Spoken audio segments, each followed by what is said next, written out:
વિદ્યાર્થી મિત્રો, આપણે વાર્તા પ્રસ્તાવનાની જોઈ રાજા ભોજની. હવે જ આવા રાજા ભોજની આપણે જે પાઠ્ય પુસ્તકમાં કહાની છે એ જોઈશું.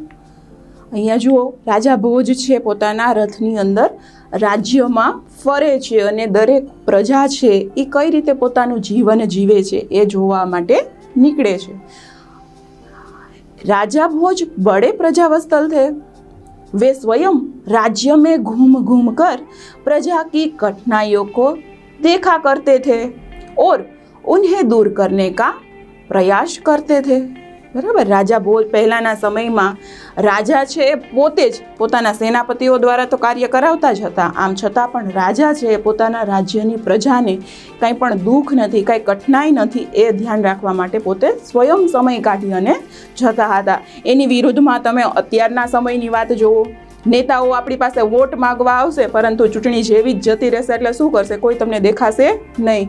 ઘણા વાયદાઓ કરે છે કે પાણી 24 કલાક આપીશું, તમને આટલી આટલી અમે સુવિધાઓ આપીશું, છતાં પણ કાંઈ જ કાર્ય કરતા નથી. તો પહેલાંના સમયમાં રાજા છે એ પોતાની પ્રજા માટે સારું સારું કાર્ય કરતા હતા.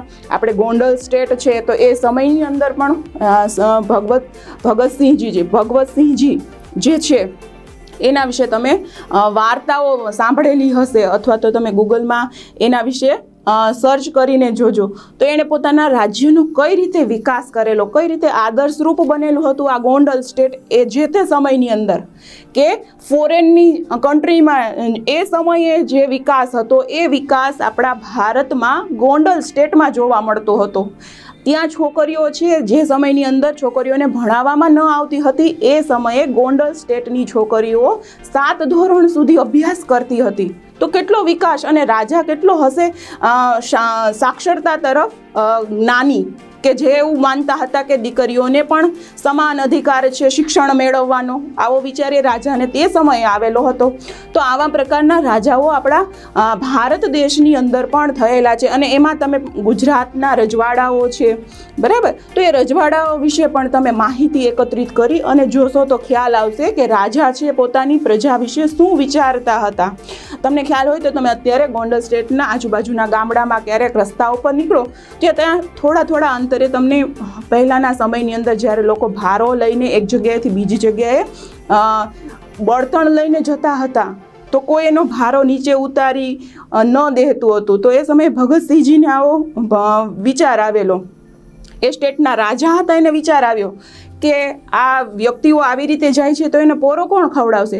તો જેટલા ગોંડલ સ્ટેટના ગામડા છે દરેક ગામડામાં થોડા અંતરે આવા તમને જોવા મળશે કે જ્યાં ભારો મૂકીને થોડીક વાર શાંતિથી કોઈ માણસ છે એ બેસી શકે. થોડી ઊંચાઈવાળું છે અને ઉપર પથ્થર રાખેલા છે. આ એ જે તે સમયે રાજા હતા ત્યારે એણે આવું ચણતર કરાવેલું છે, જે અત્યારે પણ હાજર ગોંડલ સ્ટેટ છે એમાં જોવા મળે છે. અથવા તો એ ગોંડલની આજુબાજુના જે ગામડાઓ છે એમાં આવા પ્રકારનું ચણતર અત્યારે પણ આપણે જોઈ શકીએ છીએ. તો રાજા છે કેટલો દીર્ઘદ્રષ્ટિ છે, એણે કેટલું બધું વિચારેલું છે અને પોતાની પ્રજા માટે કાર્ય કરતો. તો એવી જ રીતે આ પણ રાજા ભોજ છે. તો રાજા ભોજ છે એ પોતાની પ્રજા માટે કે શું પરિસ્થિતિનો સામનો કરી રહ્યા છે એના માટે એ પોતે સ્વયં છે એ પોતે નીકળે છે અને રાજ્યમાં જુદી જુદી જગ્યાએ ફરે છે અને જોવે છે બધા માણસો કઈ રીતે પોતાનું કાર્ય કરી રહ્યા છે. ત્યાર પછી આપણે જોઈએ, એક દિન રાજા अपनी रानी के साथ घूमने निकला. वे राजधानी से बहुत दूर निकल गए. હવે સ્વાભાવિક છે કે પોતાનું રાજ્ય પૂરું થઈ ગયું, પરંતુ આમ છતાં પણ એ રાજા અને રાણી છે દૂર નીકળી ગયા. હવે એ સમયની અંદર ઘોડાઓનો ઉપયોગ તો રથમાં થતો હતો, પરંતુ બળદનો ઉપયોગ પણ કરતા હતા જે તે સમયે. તો આજે એ લોકો છે નીકળ્યા છે જે રથમાં બેસીને, એ રથમાં શું છે? બળદોને જોતરેલા છે, એટલે કે આગળની સાઈડ બળદ બાંધેલા હતા.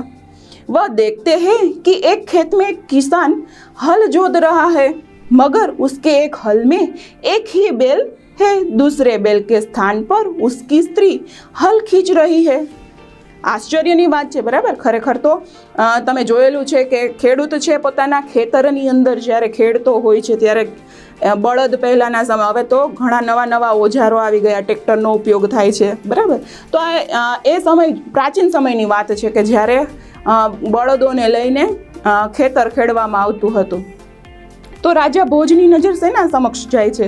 એક ખેડૂત છે એ એક બાજુને બળદ રાખ્યો છે અને એક બાજુ પોતાની સ્ત્રી એટલે કે પોતાની પત્ની છે એ હળ ચલાવી રહી છે. આ જોઈ અને રાજા ભોજીને આશ્ચર્ય થાય છે અને સાથે સાથે આવું શા માટે કરી રહ્યો છે એ જાણવાની એમને જિજ્ઞાસા થાય છે. એટલે પોતે રથમાંથી ઉતરી અને ખેડૂત પાસે જાય છે. હવે બંને વચ્ચે શું સંવાદો થાય છે, શું વાતચીત થાય છે એ આપણે જોઈએ.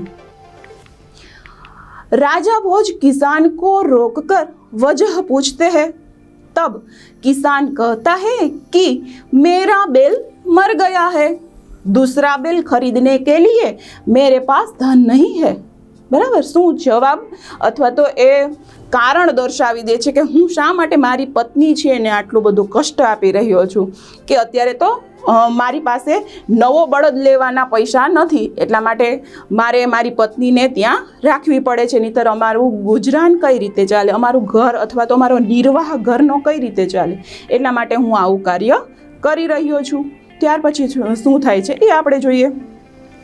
અગર કાર્ય ન કિયા તો મેં ખાઉંગા ક્યાં. બરાબર, હવે સ્વાભાવિક જ છે કે આજીવિકા જેના દ્વારા આપણું ઘર ચાલતું હોય એ જ બંધ થઈ જાય તો ઘર કેવી રીતે ચાલે? એક સાંધેતા તેર તૂટે એવી પરિસ્થિતિ ઉત્પન્ન થાય છે. બરાબર ને, અત્યારે દિવસે ને દિવસે મોંઘવારી વધતી જાય છે. જો ઘરમાં કમાનાર એક હોય અને ખાનાર 10 હોય તો કઈ રીતે ઘરનું ગુજરાન ચાલે? તો આ એવા પ્રકારની પરિસ્થિતિ કંઈક આ કિસાનના ઘરની અંદર, આ ખેડૂતના ઘરની અંદર પણ હતી કે એકદમ પરિસ્થિતિ નબળી છે અને ઉપરાંત એક બળદ છે એ પણ મૃત્યુ પામી ગયો છે. તો હવે કઈ રીતે કરવું, ખેતરનું કાર્ય કઈ રીતે પૂર્ણ કરવું? એટલે એમણે આવી યુક્તિ કરી અને પોતાની પત્નીને ત્યાં રાખેલી હતી. આપ ચલતે ચલતે બાત કીજીએ, મેરા કામ મત રોકીએ. બરાબર, અથવા મેરા કામ ક્યો રોક દિયા, એવો પ્રશ્ન એ કિસાન છે એ માણસને કરી રહ્યો છે. પરંતુ ખરેખર આ માણસ કોણ છે એને ઓળખતો નથી કે આ રાજા છે એવું એને છેલ્લે ખબર પડે છે. એટલા માટે એના તરફ બહુ ધ્યાન આપતો નથી. આ ખેડૂત છે એમ કહે છે કે તમે મારું કામ શા માટે રોકો છો? મારે અત્યારે મારું કાર્ય ઝડપથી પૂરું કરવું છે. અને ખ્યાલ છે ને, બપોર મધ્યાહન થાય જ્યારે સુરત દાદા એકદમ ઉપર આવે છે ત્યારે તો એકદમ ગરમી લાગે છે. તો ખેડૂત પહેલાંના સમયની અંદર ખેડૂતો છે પોતાનું કાર્ય કઈ રીતે કરતા? તો વહેલી સવારે ખેતરે જઈ અને કામ કરવા લાગે અને જેવા સુરત દાદા ઉપર મધ્યાહન થાય ત્યાં પોતે જમી અને આરામ કરતા હોય છે અને પાછા થોડોક તડકો ઓછો થાય એટલે પોતે પાછા કાર્ય કરવા લાગી જાય છે. આવી રીતે પોતાનું આખો દિવસની કાર્યભાર સંભાળતા હોય છે. તો અહીંયા પણ આ ખેડૂત છે એવી જ રીતે કાર્ય કરતો હતો. એટલા માટે એ ઓલા માણસને કહી રહ્યો છે કે જે રાજા છે ને, કે તમે શા માટે મારું કામ રોકી રહ્યા છો, મારે મોડું થાય છે. પછી શું થાય છે બંને વચ્ચે સંવાદ એ જોઈએ. તુમ્હારી પત્ની કો જાને દો, उसकी जगह मैं जूतूंगा. राजा ने कहा. किसान इस बात पर राजी हो गया. હવે થોડી વાર બંને વચ્ચે વાતચીત થાય છે રાજા અને ખેડૂત વચ્ચે. પછી રાજા એમ કહે છે કે તું તારી પત્નીને અહીંયાથી જવા દે, એની જગ્યાએ હું ઊભો રહી જાઉં છું, બળદની જગ્યાએ, અને હળ હું ચલાવીશ, તારું આટલું ખેતર હું ખેડી દઈશ. પછી શું થાય છે એ જોઈએ આપણે. तुम अपनी पत्नी को रथ के पास भेज दो, वह मेरी पत्नी से बैल ले आएगी. किसान की पत्नी रानी के पास जाकर सारी हकीकत बताती है. બરાબર, શું કરે છે કે એ રાજા છે એ પોતે પત્ની છે, કિસાન પત્ની, એને જવાનું કહે છે કે તું જા અને રથમાં જે રાણી છે એની પાસેથી 2 બળદ લઈ આવ, એને રથમાંથી છૂટા કરીને અહીંયા લઈ આવ કે જેથી કરીને તારે ઉપયોગમાં આવી શકે. તો રાજા પણ એટલા નીડર હતા કે પોતાની પત્નીને એમ જણાવી દે છે કે આ સ્ત્રી દ્વારા કે બળદ આની સાથે તું મોકલ. અને રાણી છે એ પણ વાત આખી જાણી અને પછી પોતે બંને બળદ કઈ રીતે આપે છે એ આપણે જોઈએ. અહીંયા તમે જોઈ શકો છો કે કિસાનની પત્ની છે, ખેડૂતની પત્ની છે, બંને બળદ લઈને ખુશ થઈને પાછી ફરે છે કે ચાલો આજે તો આપણા ખેતરની અંદર 2 સરસ સારા હુષ્ટપુષ્ટ બળદ છે એ હવે ખેતર ખેડશે અને મારે શાંતિ. બરાબર, આવા પ્રકારનો આનંદ એના મુખ આકૃતિ મુખ છે એને દેખાઈ રહ્યો છે. એની આકૃતિ છે મુખની એ હાસ્ય ઉત્પન્ન કરે એવી ત્યારે હતી કે એને અંદરથી આનંદ આવતો હતો કે ચાલો કોઈએ તો અમને કંઈક મદદ તો કરી અત્યારે આવી મુશ્કેલી છે ત્યારે. કિસાન પત્ની છે તો ખૂબ જ ખુશ થઈ જાય છે કે અમારી મદદ કરવા માટે એક વ્યક્તિ છે એ આગળ આવ્યો. હવે શું થાય છે એ આપણે જોઈએ. राजा भोज अपना परिचय देते हैं. किसान बहुत शर्मिंदा हुआ. उसने राजा भोज से क्षमा मांगी. राजा प्रसन्न होकर वापस चले गए. बराबर. હવે શું થાય છે કે બધું જ કાર્ય પૂર્ણ થઈ જાય, આખો પ્રસંગ પૂરો થઈ જાય છે. પછી રાજા ભોજ કહે છે કે હું આ રાજ્યનો રાજા છું વગેરે, કે હું અહીંયા નીકળ્યો હતો પ્રજાનું નિરીક્ષણ કરવા માટે અને મેં તમને આવી રીતે જોયા એટલા માટે મેં તમને મદદ કરેલી. બરાબર. આખો પરિચય આપી અને પોતે શા માટે એને મદદ કરી એ જણાવે છે. તો ઓલો ખેડૂત છે એને અંદરથી એમ થાય છે કે મારાથી તો મોટો અપરાધ થઈ ગયો કે જે આખા દેશને ચલાવે છે, આપણા આખા રાજ્યને ચલાવે છે, મેં એ વ્યક્તિ પાસે મારી આ ખેતર ખેડવાનું કાર્ય છે, આવું કાર્ય એની પાસે કરાવેલું. એટલે અંદરથી એને દુઃખ થાય છે અને એ રાજા ભોજ છે એને પ્રસન્નતા થાય છે અને એ નીકળી જાય છે ત્યાંથી. પછી શું બને છે એ આપણે જોઈએ. હવે એ જ વર્ષે શું થાય છે કે એના ખેતરની અંદર સારો એવો પાક પાકે છે અને જે અનાજ આવેલું છે એ પણ ઊંચા પ્રકારનું આવેલું છે અનાજ, એટલે કે સારું અનાજનો જે દાણો છે એકદમ સારો છે કે જેની એને સારી એવી કિંમત મળી શકે. उस बार उस किसान के खेत में बहुत अच्छी फसल हुई. उसके आश्चर्य का ठिकाना न रहा जब उसने देखा कि खेत के जितने हिस्से को राजा भोज ने जोता था उसमें मोती उगे थे. ખરેખર આપણને ખ્યાલ છે કે મોતી છે એ ખેતરની અંદર ક્યારેય ઉગતા નથી, પરંતુ અહીંયા તો માત્ર કલ્પના કરેલી છે કે જે પણ અનાજ પાકેલું હતું એ મોતી જેવું હતું. એટલે કે જેની કિંમત મોતીની કિંમત જેટલી હોય એટલી એને મળી શકે એવા પ્રકારનું અનાજ ત્યાં ઉત્તમ અનાજ પાકેલું હતું કે જ્યાં રાજાએ ખેતર ખેડેલું હતું. બરાબર. જે ભાગની અંદર તમને ખ્યાલ હોય અને ખેતરમાં આંટો મારતા હોય તો તમને ખબર છે કે ખેડૂત છે બાજરો વાવે, ઘઉં વાવે, અમુક પ્રકારના શાકભાજી વાવેલા હોય, અમુક પ્રકારના ફળો વાવેલા હોય. તો અહીંયા આ ખેતરની અંદર અનાજ પકવેલું હતું એની વાત કરેલી છે. ત્યાર પછી શું થાય છે એ જોઈએ. बाकी के हिस्से में उम्दा किस्म के गेहूं उगे थे. किसान बहुत प्रसन्न हुआ.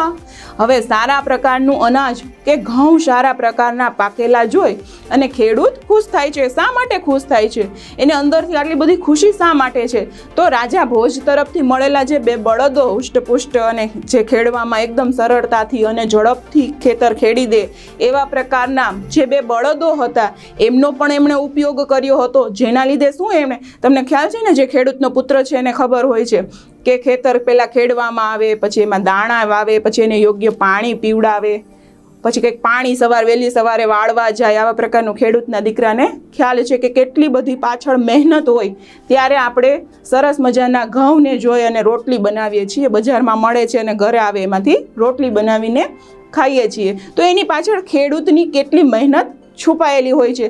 તો અહીંયા પણ આ ખેડૂત છે એ પોતે અનાજ જોઈને ખૂબ જ ખુશ થઈ જાય છે. પછી શું કરે છે એ ખેડૂત? કિસાન ને સારે ઇકટ્ઠે કિए. જે મોતી હતા એને બધાને એકત્રિત કરી દીધા. और राजा भोज के पास जा पहुंचा. उसने सारे मोती राजा भोज के चरणों में रख दिए और कहा, राजा ये हिस्सा आपका है.